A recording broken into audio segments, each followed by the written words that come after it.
स्वागत छ भाइ बहिनीहरुलाई नेपाल अनलाइन स्कुलमा। सो हामीले स्ट्याटिक्स सुरु गरेका थियौं लास्ट टाइम भने। सो स्ट्याटिक्समा हामीहरूले रेन्जसँग रिलेटेड केही क्वेशन्सहरु लास्ट टाइम पनि डिस्कस गर्यौं। सो आज पनि डिस्कस गर्नेछौं हामी। सो आजको हामीहरूको क्वेशनको टाइप छ यहाँ एउटा कन्टिन्युअस डाटा भएको क्वेशन छ हामीहरुसँग यहाँ। सो हामीहरूको यहाँ मार्क्स ओब्टेन्डलाई हेर्ने हो भने मार्क्स ओब्टेन्ड भनेको हामीहरुसँग छ यहाँ एउटा कन्टिन्युअस डाटा छ। हामीहरूको 20 to 30 अनि त्यसपछि लगेर 30 to 40, 40 to 50, 50 to 60, 60 to 70, 70 to 80 यानी कि डाटामा बीचमा कुनै पनि ग्याप छैन क्या। हामीहरूको यहाँ 20 देखि सुरु भएको छ, सिधै गएर 80 मा गएर रोकिएको छ। बीचमा कुनै ग्याप छ त? यो हामीहरूको मार्क्स ओब्टेन्डमा कहीं पनि ग्याप छैन। सो यदि हामीहरूको यस्तो बीचमा ग्याप नभएको डाटा छ भने यो डाटालाई हामीहरू भन्न सक्छौं एक्सक्लुसिभ क्लासेसहरु। हामीहरूको यहाँ जुन क्लास छ 20 to 30 को क्लास छ र त्यसपछि 30 to 40 छ, 40 to 50, 50 to 60, 60 to 70, 70 to 80 छ। यस्तो टाइपको क्लासहरुलाई चाहिँ हामी एक्सक्लुसिभ क्लास भन्छौं जहाँ चाहिँ बीचमा कुनै पनि ग्याप छैन। सो यदि बीचमा जस्तै मेरो 20 to 29 भयो र त्यसपछि 30 to 40 भयो भने हामीहरूको यहाँ क्लास भनेको कस्तो हुन जान्छ त? क्लास भनेको हामीहरूको इन्क्लुसिभ क्लासेसहरु हुन्छन्। यसलाई इन्क्लुसिभ क्लास भनिन्छ त्यस्तो टाइपकोलाई। सो त्यस्तो टाइपको क्वेशन पनि हामी डिस्कस गर्नेछौं यसपछि। सो अहिलेलाई भने यो क्वेशनलाई हेरौं र यो क्वेशनलाई चाहिँ डिस्कस गरौं है। सो जस्तै हामीहरुलाई यहाँ भनिए जस्तै हामीहरुको यहाँ लार्जेस्ट डाटा यानी कि upper limit of the highest class के छ? अब यहाँ लेख्छौं हामी।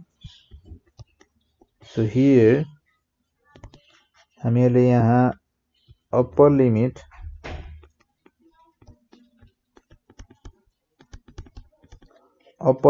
अफ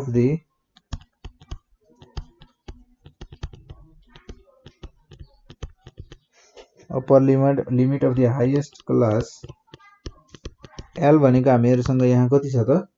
कति हुने भयो त upper limit of the highest class भनेको? हाईएस्ट क्लास भनेको हामीहरुसँग 70 to 80 छ, ठीक छ? सो हाईएस्ट क्लास भनेको त बुझिन्छ 70 to 80 छ। र अब यो क्लासमा पनि हामीहरुको अप्पर लिमिट भनेको कति छ? अप्पर लिमिट भनेको 80 हुने भयो र लोअर लिमिट भनेको 70 हुने भयो। सो अप्पर लिमिट भनेको हामीहरुसँग छ यहाँ 80। मैले यसको हातैमा लेख्दिए है। सो अप्पर लिमिट भनेको हामीहरुको यहाँ कति छ त? 80 छ। देन अब त्यसपछि हेरौं यहाँ lower limit of the smallest class के हो? हामीहरुको स्मलेस्ट क्लास भनेको कुन छ त? 20 देखि 30। सो हामीहरुको यहाँ lower limit of the highest class को होइन, यहाँ चाहिँ हामीलाई चाहियो स्मलेस्ट क्लास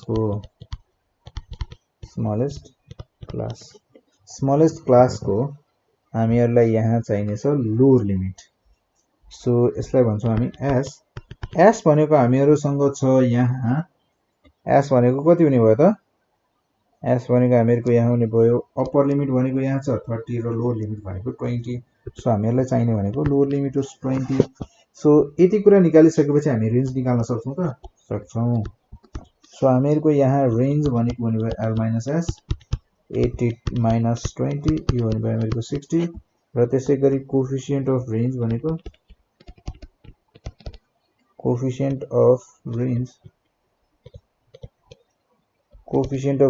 हुने भयो हामीहरुको l - s upon l + s। So l - s भनेको 60 र l + s भनेको कति हुने भयो 80 + 20 100। 0 0 क्यान्सल आउट 2 3 जा 6 2 5 जा 10। सो 3/5। सो 3/5 लाई यदि हामीलाई पोइन्टमा लेख्न मन लाग्यो भने कसरी लेख्छौं? 3/5 गर्छौं र यसलाई क्याल्कुलेट गर्छौं हामी 0.6 हुन्छ भनेर भन्छौं। सो हामीहरुको यो थियो यहाँ एक्सक्लुसिभ क्लास हुँदा। अब हामीहरुको इन्क्लुसिभ क्लास हुँदा कसरी क्याल्कुलेट गर्ने त? सो फर्स्ट अफ अल तपाईं इन्क्लुसिभ क्लास भनेको कस्तो हुन्छ त्यो थाहा पाउनु पर्यो हैन? सो म एउटा क्वेशन लेख्छु र त्यो क्वेशनमा इन्क्लुसिभ क्लास पनि हुनेछ र त्यो सँगसँगै हामीहरुको यहाँ हुनेछ इन्क्लुसिभ क्लासको क्वेशन नै। जस्तै मलाई यहाँ फर्स्ट अफ अल डाटा लेख्नको लागि बक्स तयार गरौँ होला। सो मैले यसलाई भने क्वेशन नम्बर 2 सो त्यसै गरी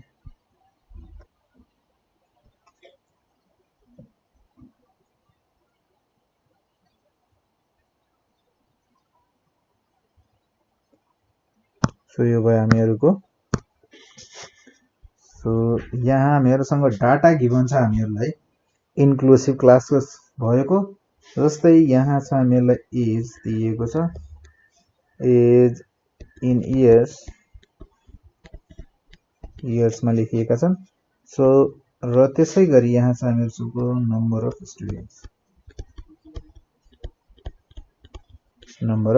स्टुडेन्ट्स। सो यहाँ छ हामीहरुको 5 to 9 एज 5 वर्षदेखि 9 वर्षसम्मका विद्यार्थी कति जना रहेछन् 70 र त्यसपछि गएर 10 देखि 14 वर्षसम्मका 80 जना रहेछन् र त्यसै गरी 15 देखि 19 वर्षसम्मका हामीहरुसँग छन् 60 जना। त्यसपछि गएर 20 देखि 24 सम्म वर्ष भएका उमेरका विद्यार्थीहरु हामीसँग छन् 50 जना र 25 देखि 29 उमेर भएका बच्चाहरुसँग हामीहरुसँग विद्यार्थीहरु छन् 30 जना र त्यसै गरी 30 देखि 34 वर्षको उमेर भएका बच्चाहरु छन् हामीहरुसँग 20 जना। सो हामीहरुसँग छन् यो स्टुडेन्ट्सको डाटा छ हामीहरुसँग कति वर्षदेखि कति वर्षसम्मका स्टुडेन्ट्सहरु कति जना छन् भनेर। र यहाँ हामीहरुलाई जुन क्लास तपाईहरुले ध्यान दिएर हेर्नुभयो भने यहाँ एउटा कुरा मिसिङ छ। जस्तै हामीहरुको कन्टिन्युअस क्लासमा जहाँ हामीहरुको एक्सक्लुसिभ क्लासेसहरु हुन्थे त्यहाँ हुन्थ्यो हामीहरुको जस्तै यहाँ माथिको क्वेशनमा हेरौं। सो यहाँ चाहिँ हामीहरुसँग 20 to 30, 30 to 40, 40 to 50, 50 to 60, यहाँ 30 छ नि एन्डिङ अप्पर लिमिट भनेको र अर्को क्लासको लोअर लिमिट भनेको यसको अप्पर लिमिट छ। जस्तै यहाँ अप्पर लिमिट छ 40 र अर्को क्लास छ यहाँ 40 to 50 मा लोअर लिमिट भनेको छ 40 र त्यसै गरी अर्को क्लासमा सेम प्रोसेसमा भएको छ। यहाँ छ यो लोअर अप्पर लिमिट र यसको लोअर लिमिट। तर यहाँ हेर्दा त्यस्तो छ त छैन। हामीहरुको फर्स्ट क्लासमा लोएस्ट क्लासमा जुन यहाँ हेर्दा अप्पर लिमिट भनेको 9 छ र त्यो भन्दा अर्को क्लासमा हेर्दा लोअर लिमिट भनेको 9 छ त छैन, त्यहाँ त 10 पो छ। सो लो अप्पर लिमिट भन्दा एक बढी चाहिँ उसको लोअर लिमिट छ भनेपछि यो डाटालाई चाहिँ हामीहरुले फर्स्ट अफ अल के गर्नु पर्यो भने यो डाटालाई चाहिँ हामी चेन्ज गर्छौं केमा, यो डाटालाई चेन्ज गर्छौं हामी यो क्लासेसहरु जस्तो यो क्लासेसहरु छ नि यो क्लासेसहरुलाई चाहिँ भनिन्छ एक्सक्लुसिभ क्लासेस। सो हामीहरुको यो कन्टिन्युअस डाटामा यहाँ जहाँ हामीहरुको एज को क्लासेसहरु छन् यहाँ क्लासेसहरु चाहिँ एक्सक्लुसिभ छन् र यिनीहरुलाई चेन्ज गर्छौं हामी सरी इन्क्लुसिभ छन्, इन्क्लुसिभ क्लासेसहरु छन् यसलाई हामी चेन्ज गर्छौं एक्सक्लुसिभ क्लासेसहरुमा। जस्तै यहाँ लेख्छौं हामी so here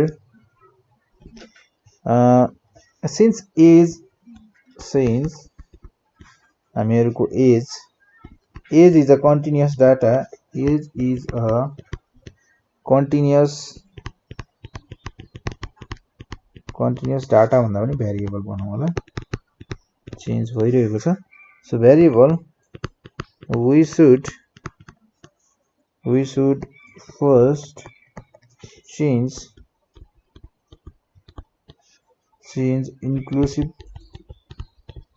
inclusive classes into exclusive classes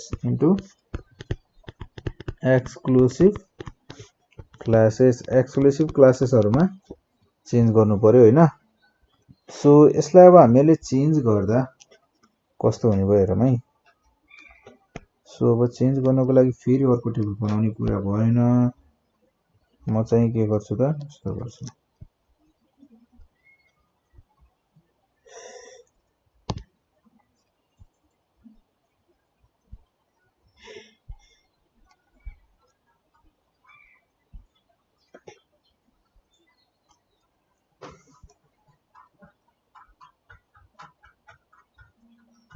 so अब हामीहरुको यहाँ फर्स्ट अफ अल डाटा थियो इनिशियली यसको। सो यो डाटालाई हामीले चेन्ज गर्नुपर्ने छ। हामीहरुको यो डाटालाई हामी चेन्ज गर्छौं एक्सक्लुसिभ क्लासेसहरुमा। सो एक्सक्लुसिभ क्लासेसमा अब कसरी चेन्ज गर्ने त्यो हेर्छौं है हामी।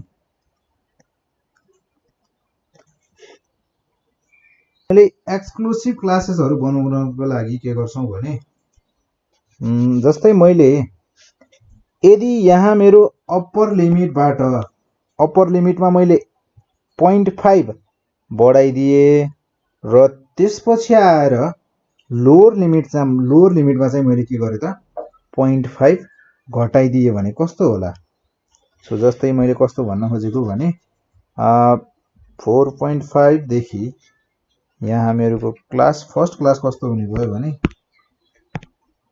4.5 देखि मैले के गरे त 0.5 घटाए भन्नुको मतलब म अप्पर लिमिटमा नि 0.5 बढाइदिन्छु 9.5 छु।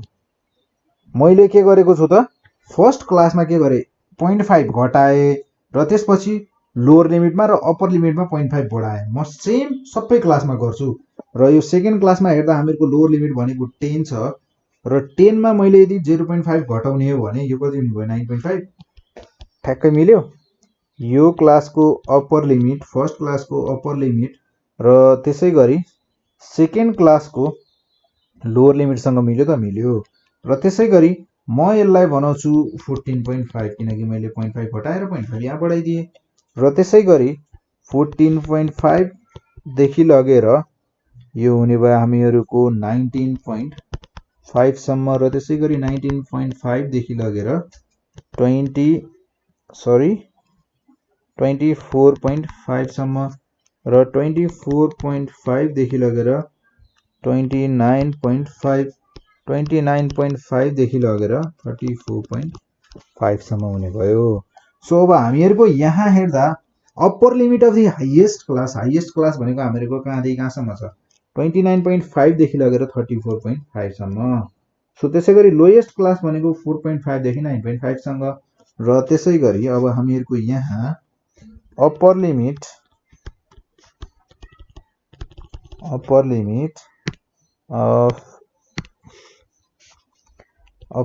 Of the highest class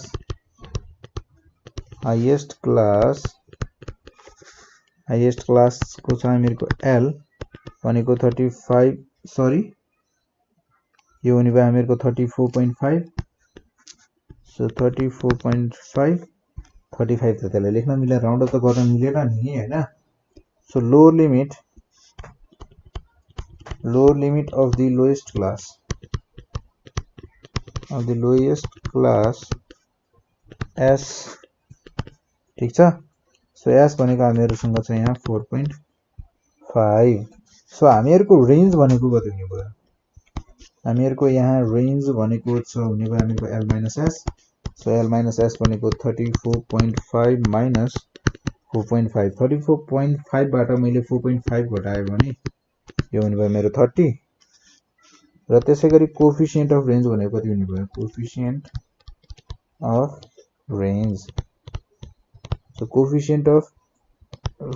of range भनेको हुने भयो L - S upon L + S। So हामीहरुको L - S भनेको 30 र त्यसैगरी L + S भनेको कति हुने भयो त 34.5 + 4.5 34.5 + 0.5 35 35 + 4 39 30 डिवाइडेड बाइ 39 भनेको कति हुने भयो यो हुने भयो हामीहरुको 30 डिवाइडेड बाइ 39 भनेको हुने भयो हामीहरुको 0.76 लाई हामी लेख्न सक्छौं 0.77 भनेको हामीहरुको के हुने भयो त कोएफिसिएन्ट अफ रेन्ज हुने भयो। र त्यसैगरी अब यसमा हामी तपाईहरुको पढ्नुपर्ने तपाईहरुले टाइप बनेको चाहिँ यति नै हो र अब यसमा तपाईहरुले एक्स्ट्रा क्वेशन्सहरु प्र्याक्टिस गर्न सक्नुहुन्छ र यदि तपाईहरुलाई कुनै पनि यस्तै टाइपको या नयाँ टाइपको तपाईहरुले क्वेशनहरु देख्नु भयो भने तपाईहरुले नेपाल अनलाइन स्कुलमा पोस्ट गर्न सक्नुहुन्छ नेपाल अनलाइन स्कुलमा फोन गरेर भन्न सक्नुहुन्छ कि मैले यहाँ एउटा नयाँ टाइपको क्वेशन भेटाए र तपाईहरुले भन्नुभएको टाइपको क्वेशन छ र यो मैले गर्न सकिन बुझिन नबुझ्न पनि पाइन्छ नसक्न पनि पाइन्छ है। सो तपाईहरुले निर्धक्कसँग भएर भन्न सक्नुहुन्छ र त्यसैगरी यहाँ एउटा अर्को क्वेशन छ जस्तै हामीलाई क्वेशन सोध्ने तरिका थोरै यहाँ फरक छ यो क्वेशनमा। सो यो क्वेशनलाई हेरौं है। सो हामीलाई भनेको छ यहाँ in data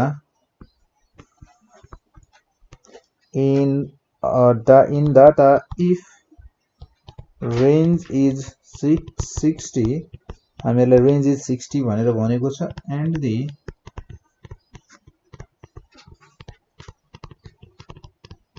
the coefficient of range is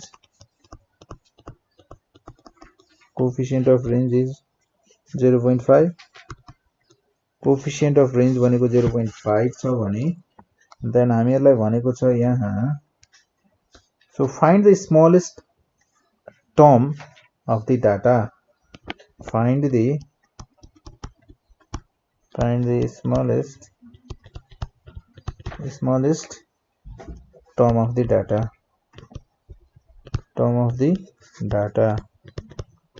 so हामीहरुलाई यहाँ रेन्ज र कोएफिसिएन्ट अफ रेन्ज दिएको छ र हामीहरुलाई भनेको छ smallest find the smallest term of the data smallest term of the data चाहिँ कति छ पत्ता लगाऊ भनेर भनेको छ हैन सो अब हामीहरुको यहाँ हामीहरुले यहाँ के गर्नु पर्यो त रेन्ज भनेको 60 छ भने हामीहरुको यहाँ हुने भयो जस्तै L be the largest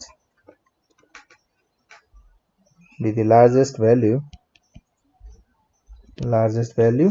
र S भनेको smallest value हामीहरुले भनेर भन्न सक्छौं र त्यसैगरी हामीहरुको यहाँ रेन्ज भनेको हामीलाई गिभन छ 60 र रेन्ज भनेको त हामीहरुको L plus S हो so L plus S is equals to 60 यो भयो हामीहरुको लागि इक्वेसन फर्स्ट र त्यसैगरी हामीहरुसँग छ यहाँ coefficient of range so coefficient of range भनेको हामीहरुसँग छ 0.5 सो 0.5 छ भने हामीहरु कोएफिसिएन्ट अफ रेन्जमा त L minus S upon L plus S हुने भयो ठीक छ सो अब यहाँ हेर्दा हामीहरुको यो छ 0.5 सो हामीहरुले यहाँ के गर्न सक्छौं भने सो और यो हुने भयो हामीहरुको L minus S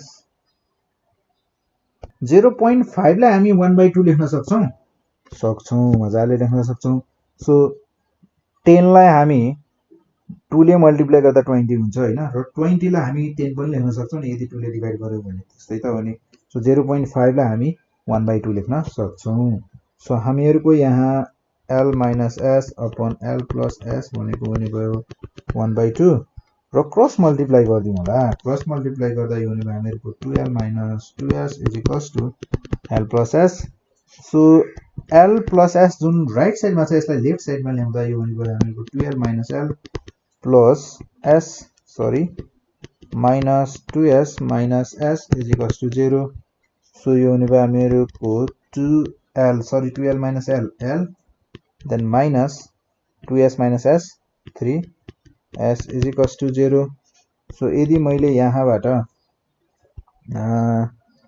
म के गर्छु भने L को भ्यालु निकाल्छु L is equals to 3S so यसलाई भने मैले equation second so from equation first and second हामी L र S को भ्यालु क्याल्कुलेट गर्न सक्छौं so from equation first and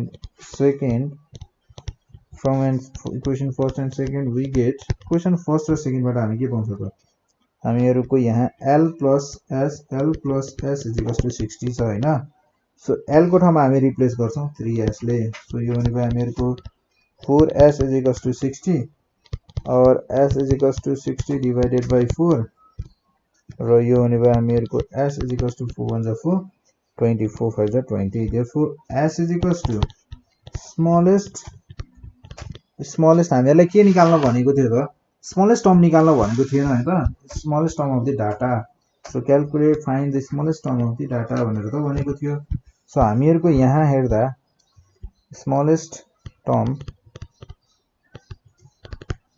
of the data is 15 हामीहरुको स्मलेस्ट डाटा रहेछ 15 र त्यसैगरी हामीहरुले लार्जेस्ट डाटा पनि निकाल्न सक्छौं होला अब त लार्जेस्ट टर्म